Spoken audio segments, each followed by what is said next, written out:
ये BMS 2020 के zoology paper 2 में से लिया गया क्वेश्चन है। इसमें एग्जामिनर हमसे 3 मुतालबात कर रहा है। पहला मुतालबा उसका ये है कि एग्जामिनर कहता है मुझे लाइसोसोम के बारे में बताओ। दूसरा उसका मुतालबा ये है कि वो कहता है मुझे टाइप्स ऑफ लाइसोसोम बताओ, वेरियस टाइप्स बताओ, एक ना बताओ, दो ना बताओ, वेरियस बताओ। तीसरा उसका मुतालबा ये है कि मुझे फंक्शन ऑफ लाइसोसोम बताओ। 20 नंबर का एक क्वेश्चन होता है, हमने इसे हल करना होता है और ये 3 डिमांड है उसकी। तो डिवीजन आप खुद कर लें, 20 को डिवाइड करें 3 के ऊपर, जितना जितना हिस्सा बनेगा 7 7 1 का लगाएं।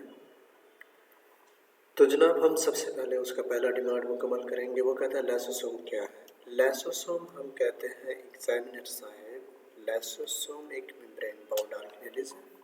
एक ऑर्गेनेल नहीं है बल्कि बहुत ज़्यादा ऑर्गेनेलिज है, ठीक है। और ये विद इन द सेल होते हैं, यूकैरियोटिक सेल में होते हैं। मेम्ब्रेन बाउंड ऑर्गेनेलिज हैं, विद इन द सेल होते हैं, यूकैरियोटिक सेल्स में होते हैं। और इन्होंने करना क्या है, इनके पास होते हैं डाइजेस्टिव एंजाइम्स जो कि ब्रेक डाउन करते हैं बहुत सारे बायोलॉजिकल मटेरियल को। उनमें कौन कौन सी चीज़ आती है, protein, lipid, carbohydrate, nucleic acid. 2-3 बातें यहाँ पे हो गई कि मेम्ब्रेन बाउंड ऑर्गेनेलिज हैं, सेल यूकैरियोटिक सेल में मौजूद होती हैं ज़्यादातर, और डाइजेस्टिव एंजाइम में पाई जाती हैं जो कि ब्रेक करती हैं बहुत सारे बायोलॉजिकल मटेरियल्स जिनमें शामिल हैं प्रोटीन, लिपिड्स, कार्बोहाइड्रेट और न्यूक्लिक एसिड।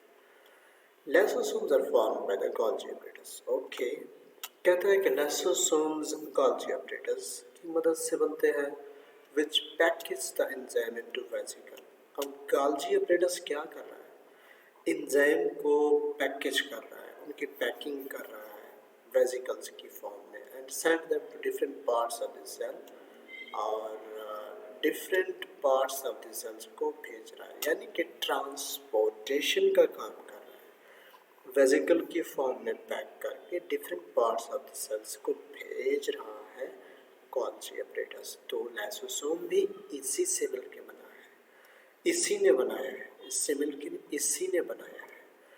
एंजाइम जो है लाइसोसोम्स के अंदर activate when they come into contact with the acidic environment। देखिए एंजाइम जो कि हम कह रहे हैं कि डाइजेस्टिव एंजाइम होते हैं, इसमें जो कि डाइजेस्ट कर रहे होते हैं lipid, carbohydrate, proteins, nucleic acid को, वो उस वक्त एक्टिवेट हो जाते हैं जब उनको एसिडिक एनवायरनमेंट मिलता है, which is maintained by the protein pump in the lysosomal membrane। यहाँ पे हम थोड़ा बहुत डिस्कस करते चलेंगे। वैसे हमारा ये पोर्शन अलग है कि इसके फंक्शन के बारे में बताना है, लेकिन यहाँ पे प्राइमरी फंक्शन जो है लाइसोसोम का वो ब्रेक डाउन का है, और ये रिसाइकलर सेलुलर वेस्ट प्रोडक्ट जो होते हैं सेल्स के अंदर उनको रिसाइकल करना, उनको ब्रेक डाउन करना, ये लाइसोसोम में मौजूद डाइजेस्टिव एंजाइम्स का काम है। और डैमेज्ड ऑर्गेनेलीज को रिसाइकल करना भी, एक्सेस न्यूट्रिएंट को रिसाइकल करना भी, उनको ब्रेक डाउन करना भी लाइसोसोम के काम में आता है। ऑटोफैगी हो गया जनाब, कभी कभी सेल अपने कंपोनेंट्स खाना शुरू कर देता है, उसको हम एटिसॉइड कहते हैं। वो खास कंडीशन में होता है जब सेल स्ट्रेस में हो, जब सेल के पास न्यूट्रिएंट ना हो, तो उस वक्त करना शुरू कर देता है। देखिए सारी चीज़ें आगे जो है ना इसके फंक्शन के बारे में है, जो हम अलग से डिटेल में पढ़ेंगे। जो हमारा तीसरा पोर्शन है, एग्जामिनर का डिमांड है कि फंक्शन के बारे में बताओ। तो हम डायरेक्ट चलते हैं टाइप्स में, टाइप्स को देखते हैं। टाइप्स इसके मुख्तलिफ है। प्राइमरी लाइसोसोम्स, देखें ये प्राइमरी लाइसोसोम्स टाइप्स की तरफ हम बढ़े, ये दूसरा डिमांड है एग्जामिनर का।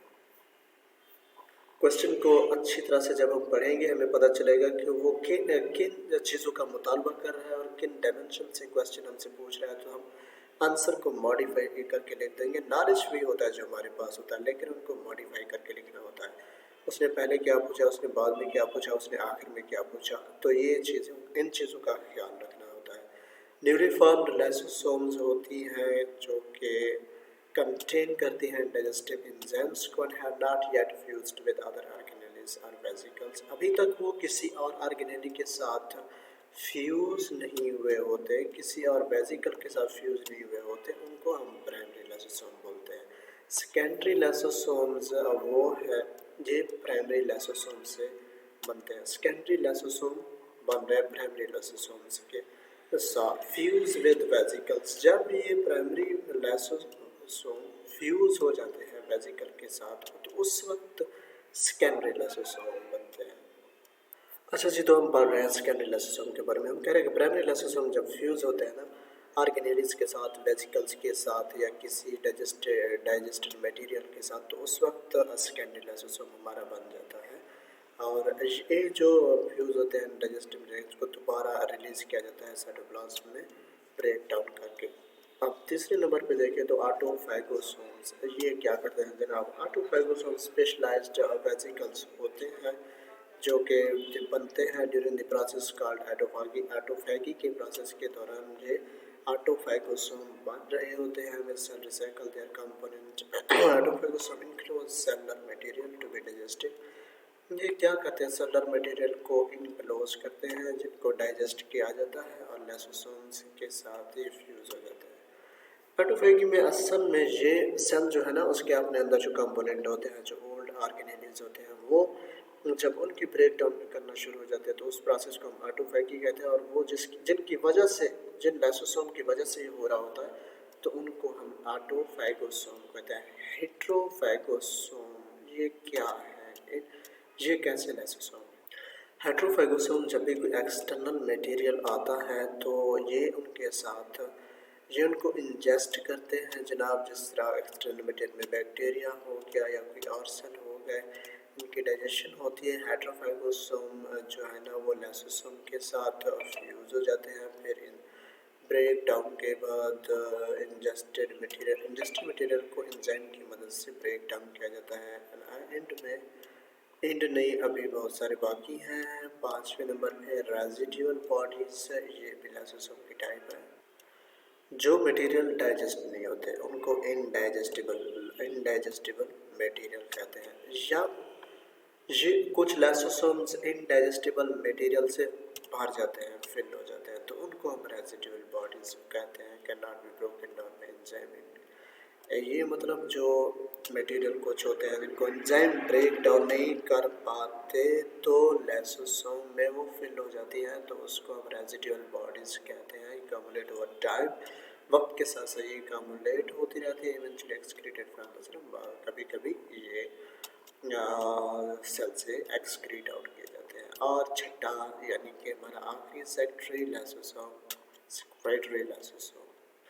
अच्छा जी जनाब, सेक्रेटरी लाइसोसोम ये स्पेशलाइज्ड लाइसोसोम होते हैं जो कि मखसूस सेल्स में पाए जाते हैं। इनके ये कैपेबल होते हैं, ये काबिल होते हैं कि अपना जो कंटेंट है उसको एक्स्ट्रा सेलुलर स्पेस में रिलीज कर सके। वो कंटेंट क्या हो सकता है? बिना उस कंटेंट में डाइजेस्टिव एंजाइम्स मुश्तमिल है, उसमें एंटी माइक्रोबियल पेप्टाइड मुश्तमिल है और उसमें और भी चीज़ें हैं, अदर मॉलिक्यूल्स हैं जो कि इम्यून डिफेंस में काम होते हैं, इन्वॉल्व हैं।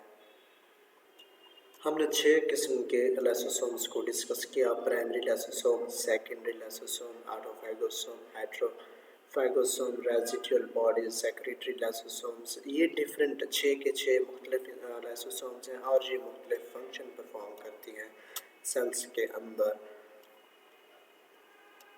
अगर इनमें से कोई एक भी या एक से ज़्यादा अपना फंक्शन सही से परफॉर्म ना कर सके, अबनॉर्मेलिटी उसमें पाई जाती है उसके फंक्शन में, तो इससे लाइसोसोमल स्टोरेज डिजीज़ होती हैं जो कि लाइसोसोम्स की डिजीज़ हैं, अबनॉर्मेलिटीज़ हैं।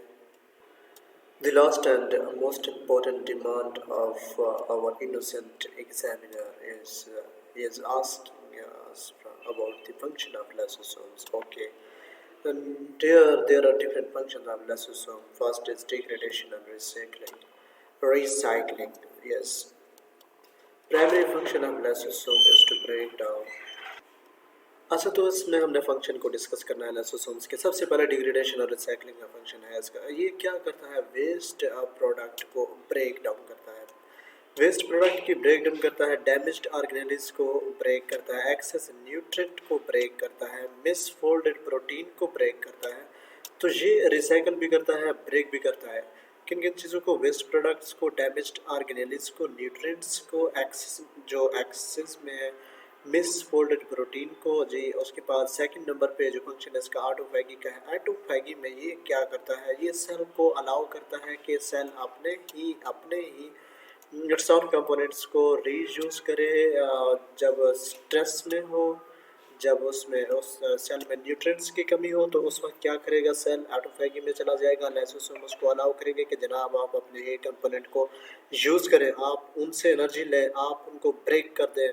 चलें जी, उसने इजाज़त दे दी, ऑटोफैगी हो गई। ऑटोफैगोसोम की मदद से ये ऑटोफैगी का प्रोसेस होता है। थर्ड नंबर पे डिफेंस अगेंस्ट पैथोजेंस। ये बहुत अहम और क्रूशियल रोल है लाइसोसोम का इम्यून रिस्पॉन्स के लिए by breaking down pathogens. Pathogens जो भी आएगा, वो हो बैक्टीरिया, वो हो वायरस, उसको ये लाइसोसोम क्या करेंगे? ब्रेक करेंगे। ख़त्म भाई, तोड़ो इसको, ख़त्म। ये क्या करेगा आगे? अगर आ गया तो सेल को डैमेज करेगा, अगर आ गया तो डिजीज काज करेगा। तो लाइसोसोम उनको पहले से ही खत्म कर देता है। ये इसका डिफेंस अगेंस्ट पैथोजन था। उसके चौथे नंबर पे प्रोग्राम्ड सेल डेथ। इसमें प्रोग्राम सेल डेथ में इन्वॉल्व है। ये क्या करते हैं?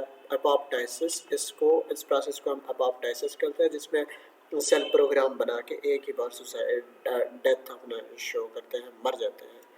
तो इसमें एपोप्टोसिस में lysosome release their enzyme. Lysosome क्या करता है? एंजाइम रिलीज करता है साइटोप्लाज्म में, leading to the degradation of cellular components and eventually cell death. Lysosome क्या करता है? साइटोप्लाज्म में अपने एंजाइम को रिलीज करता है। एंजाइम उसके बहुत खतरनाक है। एंजाइम का फंक्शन है ब्रेक करना, एंजाइम का फंक्शन है डाइजेस्ट, खत्म करना भाई, ब्रेक डाउन, डाइजेशन और कुछ भी नहीं छोड़ते। डिग्रेडेशन ऑफ सेलुलर कंपोनेंट हो जाती है, प्रोग्राम सेल, फिर सेल की इवेंचुअली डेथ हो जाती है। Regulation of cellular metabolism. Cellular metabolism regulation में भी लाइसोसोम्स का बहुत अहम रोल है। इसमें क्या करते हैं lysosome? Degrading metabolism by degrading excess nutrients. इनके एक्सेस न्यूट्रिएंट की मेटाबॉलिज्म करते हैं जो इकामुलेट हो जाते हैं सेल में। तो helps to maintain cellular homeostasis. इससे क्या होगा? एक्स्ट्रा न्यूट्रिएंट्स हैं वो सेल में आ गए हैं, इकामुलेशन हुई उनकी, उनको अगर सेलुलोज ने लाइसोसोम्स ने उनको मेटाबॉलिज्म परफॉर्म करके उनको ख़त्म कर दिया, तो ये तो होम्योस्टेसिस के फंक्शन में बहुत अहम किरदार अदा किया लाइसोसोम्स ने। तो इससे मेटाबॉलिक इम्बैलेंस को प्रिवेंट किया। जो मेटाबॉलिक इम्बैलेंस था हो रहा था इनकी वजह से, डैमेज होने का खदशा था, उसको मेटाबोलाइज करके लाइसोसोम ने इस खदशे से ख़त्म कर दिया। अब अबनॉर्मैलिटी इन लाइसोसोमल फंक्शन ये बहुत अहम है। अगर लाइसोसोम अपना फंक्शन परफॉर्म करना छोड़ दिया, उसमें कोई एबनॉर्मैलिटी आ जाए, तो उससे क्या होगा? इससे लाइसोसोमल स्टोरेज डिसऑर्डर्स हो सकते हैं। इनमें मौजूद है लाइसोसोमल स्टोरेज डिसऑर्डर में टे सैक डिजीज़। 3 किस्म के डिजीज़ है, एग्जाम्पल में लास्ट में याद रखिएगा, डॉक्टर डिजीज़ और पॉप डिजीज़। ये थी जनाब आज का हमारा पूरा लेक्चर था। इस पे टॉपिक को कवर किया हमने। बहुत मज़े का क्वेश्चन था।